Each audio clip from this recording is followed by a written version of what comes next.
સમાપાચમ કે ઋષિપાચમ પર સાંબો ખાવાનું મહત્ત્વ ખૂબ જ છે અને પરિણામે આપણે સાંબાની અવનવી વાનગી ફરાળમાં લેતા જ હોઈએ છીએ. તો આજ ડિમ્પલ્સ ડિશીસમાં ખૂબ જ યુનિક રેસીપી તમને બધા જને પસંદ આવે તે રીતે ફટાફટ બને અને સ્વાદ તો ખૂબ જ સરસ આવે અને હેલ્થ પણ તમારી સારી રહે તે રીતે આપણે જુદી જુદી 4 સાંબાની ફરાળી વાનગી તૈયાર કરીશું. તો સૌથી પહેલાં તૈયાર કરીશું સાંબામાંથી તૈયાર થતી ફૂલેલી પૂરી. તો જેમના માટે આપણે લગભગ 1 કપ જેટલો સાંબો લીધો છે તેને આપણે ધોઈ લેવાનો છે. ધોયા બાદ 1-2 ગ્લાસ જેટલું પાણી ઉમેરી 2 કલાક માટે પલાળવાનું.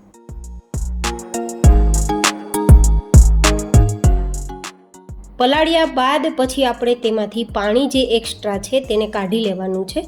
આ રીતે દાણો સરસ ફૂલી જશે 2 કલાકમાં. પછી પાણી કાઢેલા સાંબાને મિક્સરમાં લઈ લેવાનો છે. ખાસ ધ્યાનમાં રાખવાનું છે પાણી વધારે ન જોવું જોઈએ, નહીં તો લિક્વિડ ફોર્મ થઈ જશે. તો આ રીતે આપણે સાંબાને પીસી લેવાનું. સાંબાને પીસ્યા બાદ તમે જોઈ શકો છો એનું બેટર એકદમ ઢોસાની કે ઇડલીનું કન્સિસ્ટન્સીવાળું હોય તેવું એકદમ સ્મૂધ કન્સિસ્ટન્સીમાં આવી ગયું છે. તો હવે આપણે આગળની પ્રોસેસ ગેસ ફ્લેમ પર કરવાના છીએ. ગાઈઝ એકદમ સરળ રીતે આ પૂરી તૈયાર થશે. ખૂબ જ સુપર સોફ્ટ રહેશે જ પણ ફૂલીને દડા જેવી તૈયાર થશે. તો અડધી ચમચી કડાઈમાં ઘી ગરમ કરીશું અને તેમાં આપણે જે પીસેલું આપણું બેઝ છે તેને ઉમેરી દઈશું. અને હવે સારા સ્વાદ માટે સેંધા નમક અડધી નાની ચમચી અને 1/4 ટીસ્પૂન જેટલો આપણે મરી પાવડર ઉમેરી દઈશું અને એક જ ડાયરેક્શનમાં સતત ધીમા ગેસની ફ્લેમ પર ચલાવીશું.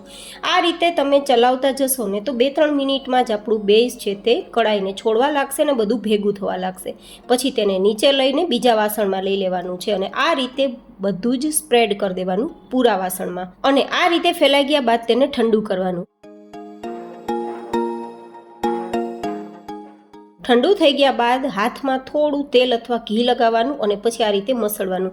જેમ મસળતા જશો તેમ બધું જ આપણું બેઝ છે ભેગું થતું જશે, કડાઈમાં ચીપકવાનું છોડી દેશે અને બીજું કે એકદમ સ્મૂધ થઈ જશે. તમે જોઈ શકો છો એકદમ ખીચીનું કેવું બેઝ હોય તેવું એકદમ સ્મૂધ થઈ ગયું છે. તો હવે આપણે વણવાની કોઈ ઝંઝટ નથી. તો એક પોલિથીન બેગ લેશું. તમે કોઈ પણ પ્લાસ્ટિક પેપર પછી બટર પેપર પણ લઈ શકો છો. તેમાં જેવડી સાઇઝની પૂરી તૈયાર કરવી હોય તેટલું લૂવું હાથમાં લેવાનું. આ રીતે આપણે બીજો જે ભાગ છે કાગળનો તેના પર રાખી અને પછી કોઈ વાટકી જે એકદમ પાછળથી સપાટી પ્લેન હોય તેનાથી દબાવી દેવાનું. તો આ રીતે થીક કન્સિસ્ટન્સીવાળી પૂરી તૈયાર થઈ જશે. થોડી ભરેલી પૂરી રાખવાની અને પછી હાઈ ગેસની ફ્લેમ પર હાઈ ગરમ તેલમાં આ રીતે ઉપર તેલ લગાવતું જવાનું, બંને સાઈડ ફેરવતું જવાનું અને પૂરી ફૂલી જાય ત્યાં સુધી તળવાની. તમે જોઈ શકો છો પૂરી એકદમ ફૂલીને દડા જેવી તો થાય જ છે પણ એકદમ સુપર સોફ્ટ પણ રહેશે, કારણ કે ફૂલેલી વસ્તુ એકદમ સુપર સોફ્ટ જ રહે છે. તો કેવી લાગી તમને સાંબાની આ પૂરી બનાવવાની રેસીપી મને તમે કોમેન્ટમાં જરૂર બતાવજો. હવે તૈયાર કરીશું રોસ્ટેડ ખીર. સાંબાની ખીર દરેક વ્યક્તિ ખાતા હોય પણ આજે રોસ્ટેડ ખીર બનાવું છું ને તે એકવાર ટ્રાય કરજો, ખૂબ પસંદ આવશે. તો અડધા કપ સાંબાને ધોઈ લેશું. ધોયા બાદ તેમાં આપણે થોડું પાણી ઉમેરી દઈશું, લગભગ અડધા કપ જેટલું, ને ઢાંકીને થોડીવાર માટે સાઈડમાં રાખી દઈશું. એ થોડીવાર પલળે ત્યાં સુધીમાં 2 ચમચી ઘીને ગરમ કરીશું અને પછી તેમાં ડ્રાય ફ્રૂટ્સ જેમ કે 1/4 કપ જેટલા કાજુ, બદામ અને થોડા પિસ્તાને આપણે આ રીતે શેકી લેશું. ડ્રાય ફ્રૂટ્સ ઉમેરવા ઓપ્શનલ છે પણ રોસ્ટેડ ખીરમાં ડ્રાય ફ્રૂટ્સનો ટેસ્ટ ખૂબ જ સરસ આવે છે. તો હવે ડ્રાય ફ્રૂટ શેકાઈ ગયા છે તો નીચે લઈ લેશું અને પછી આપણે એ જ ગરમ ઘીની અંદર અડધા લીટર જેટલું ફૂલ ફેટ દૂધ ઉમેરીશું અને 1/4 કપ જેટલી મિશ્રી ઉમેરીશું. થોડુંક કેસર ઉમેરીશું, જો કે ઓપ્શનલ છે કેસર ઉમેરવું, અને સાકરની જગ્યાએ પણ તમે ખાંડનો ઉપયોગ કરી શકો છો. હવે દૂધ ઉકળે પછી આપણે આપણા સાંબાને જોવાનો છે. લગભગ 15 મિનિટ જેવો સમય થઈ ગયો છે. તો પાણી કાઢી અને પછી નિતારેલા સાંબાને આ રીતે દૂધમાં ઉમેરી દેવાનો ને હવે સતત ચલાવવાનું જ્યાં સુધી સાંબાનો દાણો ફૂલી ના જાય અને એકદમ લિક્વિડ ફોર્મ આપણી ખીર તૈયાર ના થાય. એ કૂક થાય ત્યાં સુધીમાં આપણા ડ્રાય ફ્રૂટ્સ થોડા ઠંડા થઈ ગયા છે તો કચરા વાટી લેશું. અને હવે ફરીથી આપણે જોઈએ ને તો ખીરનો દાણો એકદમ પાકી ગયો છે, મેશ થઈ ગયો છે. તો આપણી ખીર ઓલમોસ્ટ તૈયાર થઈ ગઈ છે. તો ફ્લેવર માટે અડધી ચમચી એલચીના દાણા ઉમેરું છું. તમે પાવડર ઉમેરી શકો છો. આ રીતે મિક્સ કરી દઈશું. ધેન ડ્રાય ફ્રૂટ્સ ઉમેરી મિક્સ કરી એન્ડ ધેન સર્વ કરીશું. આ ખીર આટલી જ મતલબ લિક્વિડ ફોર્મમાં રહેશે, વધુ ઘટ નહીં થાય, કારણ કે આપણે એ જ પ્રોસેસથી તૈયાર કરી છે. તો ખીર કેવી લાગી એ પણ મને જરૂર બતાવજો. હવે તૈયાર કરીશું સાંબાના ઢોકળા. એકદમ ઇન્સ્ટન્ટ અને ખૂબ પસંદ આવે તેવા સ્પંજી અને જાળીદાર ઢોકળા તૈયાર કરવા માટે 1 કપ જેટલો સાંબો મિક્સરમાં લઈ અને તેને પીસી લેશું આપણે પાવડર તૈયાર કરવા માટે. આ રીતે તૈયાર થયેલ પાવડરમાં વધારે સારા ટેસ્ટ માટે અડધા કપ જેટલું દહીં ઉમેરીશું. તમે છાશ ઉમેરી શકો છો અને છાશ દહીં ના હોય તો લીંબુના રસનો ઉપયોગ કરી શકો છો. 1 નંગ જેટલું બટેટું છાલ કાઢી આ રીતે ટુકડા કરીને ઉમેરી દઈશું સારા સ્વાદ માટે. જો કે બટેટું ઉમેરવું ટોટલી ઓપ્શનલ છે. હવે આપણે 1 ચમચી જેટલા આદુના ટુકડા ઉમેરી દઈશું અને 1-2 ચમચી મરચાંના ટુકડા. તમે ફરાળમાં જે સામગ્રીનો ઉપયોગ ના કરતા હોય તેને સ્કીપ કરવાની રહેશે. 1 ચમચી તેલ ઉમેરી દઈશું અને પછી લગભગ અડધી નાની ચમચી જેટલું સેંધા નમક ઉમેરી ગ્રાઇન્ડ કરી લઈશું. અને આપણું આ બેટર થોડું થીક લાગે તો ફરીથી તેમાં 4-5 ચમચી જેટલું પાણી ઉમેરવાનું જરૂર મુજબ, જેથી વધારે લિક્વિડ પણ ના થાય ને વધારે ઘટ પણ ના થાય.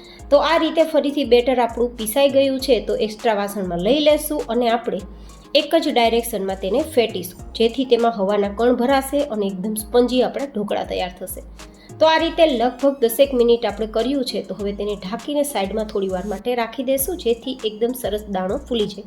આપણે જેમાં ઢોકળા તૈયાર કરવા છે તેને પણ એકવાર તેલથી ચીકણી કરીને પ્લેટને પહેલાં જ રાખી દેવાની, જેથી સમય ના લાગે. અને હવે બેટરમાં 1 ઈનોનું પેકેટ અને અડધું લીંબુ નીચોવી દેશું. તમારે વધારે ખાટા ઢોકળા બનાવવા હોય તો 1 નંગ લીંબુનો રસ ઉમેરી શકો છો અને પછી આ રીતે મિક્સ કરીશું. જો ફ્લેવર પસંદ હોય તો તમે અહીંયા મરી પાવડર સ્પ્રિંકલ કરી શકો છો, મરચું પાવડર ખાતા હોય તો પણ લગાવી શકો છો. હું માત્ર ધાણા ઉપયોગમાં લઉં છું. અને હવે તેલથી ચીકણી કરેલી પ્લેટમાં આપણે પાથરી દેવાનું છે. હવે આપણી આ પ્લેટને ઉકળતા પાણીના સ્ટીમર કુકરમાં મૂકી દેવાનું છે. ગેસની ફ્લેમ હાઈ રાખવાની છે અને 10 મિનિટ માટે ઢાંકીને તેને કૂક કરવા છોડી દેવાનું છે. જો ઉપરથી ઈચ્છા હોય તો શેકેલું જીરું અથવા મરી પાવડર આ રીતે લગાવી શકો છો. એ તૈયાર થાય ત્યાં સુધીમાં આપણે એક તડકો તૈયાર કરી લઈએ. જો કે તડકો તૈયાર કરવો, તડકો ઉમેરવો ઓપ્શનલ છે, પણ સારો ટેસ્ટ આવશે. થોડું તેલ ગરમ કરીશું, તેમાં જીરું અને મીઠા લીમડાના પાન ઉમેરીશું. લીલા મરચાંના ટુકડા પણ ઉમેરી દઈશું અને પછી આ રીતે સાતળી દઈશું. એકદમ સરસ ટેસ્ટી આપણા ઢોકળા તૈયાર કરવા માટે અને લાંબા સમય સુધી સોફ્ટ એન્ડ સ્પંજી ઢોકળા રહે ને તેના માટે એકવાર આ રીતે તડકો જરૂરથી તૈયાર કરજો. જો કે તેલ ઓછું પસંદ હોય તો આ વઘાર કરવો ઓપ્શનલ છે, ના કરો તો પણ ચાલે. 10 મિનિટ પછી આપણા ઢોકળા કૂક થઈ ગયા હશે. તમે જોઈ શકો છો એકદમ સરસ ફૂલી ગયા છે. ચપ્પુથી ચેક કરીએ ને તો ચપ્પુ પણ ક્લીન આવે છે. તો ઢોકળાને ફટાફટ નીચે લઈ લેશું અને થોડા ઠંડા કરીશું 2-3 મિનિટ માટે. ઠંડા થઈ ગયા બાદ આ રીતે આપણે કટ લગાવી દઈશું. કટ લાગતા જ તમે જુઓ કેટલા સ્પંજી છે. ઉપરથી આ રીતે આપણે તૈયાર કરેલ વઘાર ઉમેરી દઈશું, જેથી ઢોકળા પોચા તો રહે પણ ટેસ્ટી પણ લાગે. અને ઉપરથી ધાણા લગાવી દઈશું. મારી પાસે ગુલાબની પંખુડી છે, સૂકા ગુલાબની પાંખડી, તો તેને પણ લગાવી દઉં છું. તો કેવા લાગ્યા તમને ઢોકળા બનાવવાની મારી આ રેસીપી એ પણ મને કોમેન્ટમાં જરૂર બતાવજો. જુઓ તમે કેવા સરસ સ્પંજી અને જાળીદાર છે, જોતાં જ ખાવાનું મન થઈ જાય તેવા છે. તો તમે તેને ચટપટી ચટણી સાથે ખાઈ શકો છો. આજે મેં શેર કરેલી સાંબાની વાનગીમાંથી કોઈ પણ વાનગી તમને પસંદ હોય તે બનાવી શકો છો અથવા બધી જ બનાવી શકો છો.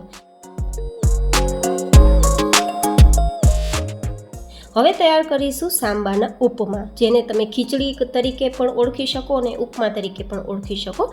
આપણે એક કડાઈમાં 1 ચમચી જેટલું ઘીને ગરમ કરીશું. ઘી ગરમ થાય પછી તેમાં આપણે મીઠા લીમડાના પાન છે, જીરું છે અથવા ખડા મસાલા તમે જે ફરાળમાં લેતા હોય તે ઉમેરી શકો. સાથે આપણે મરચાંના ટુકડા 2-3 નંગ જેટલા નાના નાના સમારેલા છે તીખાસ માટે તે ઉમેરી દઈશું. 2 ચમચીથી 3 ચમચી જેટલા કાચા મગફળીના દાણા અને 1-2 નંગ જેટલા ટમેટાના ટુકડા, થોડા લીલા ધાણા ઉમેરી દઈશું. આ રીતે મિક્સ કરીને થોડું કૂક કરી લેશું અને પછી સ્વાદ પ્રમાણે સેંધા નમક ઉમેરી દઈશું. મેં અહીંયા 2 નાની ચમચી ઉમેરેલી છે, કારણ કે બીજી સામગ્રી ઉમેરીશું. અને લગભગ થોડા મખાના ઉમેરવા ઓપ્શનલ છે. અને હવે 1 વાટકી જેટલો આપણે સાંબો લીધો છે, 1 કપ જેટલો કહી શકાય, પણ તેને પહેલાં ધોઈ લેવાનો છે. ધોયા બાદ ઉમેરવાનો છે, પલાળવાની કોઈ ઝંઝટ નથી. બસ ધોઈને સીધો ઉમેરી દેશો તો ચાલશે. અને પછી જે વાટકીથી સાંબો લીધો હોય તે જ વાટકી ભરીને 3 વાટકી જેટલું આપણે પાણી ઉમેરી દઈશું. અને પછી મીડિયમ ગેસની ફ્લેમ પર આપણે તેને કૂક કરવા છોડવાનો છે. ઉપરથી ધાણા લગાવી શકો છો. અને જેવી રીતે ભાત તૈયાર થાય તે જ રીતે આને કૂક કરવા માટે ઢાંકી દઈશું અને થોડી મીડિયમ ટુ લો ગેસની ફ્લેમ પર કૂક કરીશું. 5 મિનિટ પછી તમે જોઈ શકો છો કે સાંબાનો દાણે દાણો ફૂલી ગયો છે અને તળિયે ચીપક્યું પણ નથી. આ રીતે જોતા દાણો આખો છે પણ તેને દબાવતા મેશ થઈ જાય છે, મતલબ એકદમ પરફેક્ટ ઉપમા તૈયાર છે. હવે આ ઉપમાને પહેલાં તો ગેસની ફ્લેમ બંધ કરી નીચે લઈ લેવાનો અને પછી થોડો ઠંડો થઈ ગયા બાદ આપણે સર્વ કરવાનો. જો કે આ ઉપમા ગરમ ગરમ પસંદ આવે છે પણ વરાળ નીકળે ત્યાં સુધી ઠંડો કરવાનો, જેથી એકદમ દાણો છૂટો છૂટો તૈયાર થાય. ઉપરથી ઈચ્છા હોય તો દાડમથી કે લીલા ધાણાથી ગાર્નિશ કરી શકો છો. તો તૈયાર છે સાંબાના ઉપમાની રેસીપી. તો કેવી લાગી તમને જુદી જુદી સાંબાની હેલ્ધી એન્ડ ટેસ્ટી 4 ફરાળી વાનગી? મને તમે જરૂર બતાવજો. ફરી મળીશું એક નવી જ હેલ્ધી રેસીપી સાથે. ત્યાં સુધી stay healthy and stay happy.